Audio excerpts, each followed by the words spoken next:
আজকে বানাচ্ছি সুজি দিয়ে বাচ্চাদের জন্য কাটলেট। কাটলেট বানানোর জন্য কড়াইতে দিচ্ছি সাদা তেল, দিয়ে দিচ্ছি কেটে রাখা গাজর, কাঁচা লঙ্কা, ক্যাপসিকাম। সবজিগুলো ভালো করে ভেজে নিচ্ছি।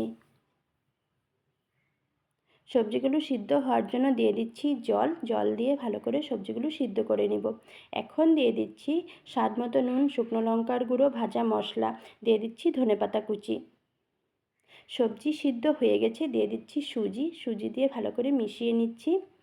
মিশানো হয়ে গেছে, নামিয়ে নিচ্ছি। নামিয়ে ভালো করে ঠান্ডা করে নেব।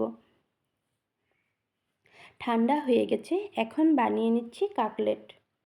কাটলেটের শেপ আমার মনের মতো করে বানিয়ে নিচ্ছি। আপনারা চাইলে অন্যরকম ডিজাইন করেও বানাতে পারেন। কাটলেট বানানো হয়ে গেছে, নিয়ে নিচ্ছি কর্নফ্লাওয়ার, দিয়ে দিচ্ছি শুকনো লঙ্কার গুঁড়ো, স্বাদ মতো নুন, জল দিয়ে ভালো করে মিশিয়ে নিচ্ছি। কাটলেটে লাগিয়ে নিচ্ছি কর্নফ্লাওয়ার মিশ্রণ, লাগিয়ে নিচ্ছি ব্রেড ক্রাম্বস। এভাবে সবগুলো কাটলেট বানিয়ে নিব। কাটলেট বানানো হয়ে গেছে, আগের থেকে তেল গরম বসিয়ে রেখেছিলাম, ভেজে নিচ্ছি কাটলেট। কাটলেট ভাজা হয়ে গেছে, নামিয়ে নিচ্ছি।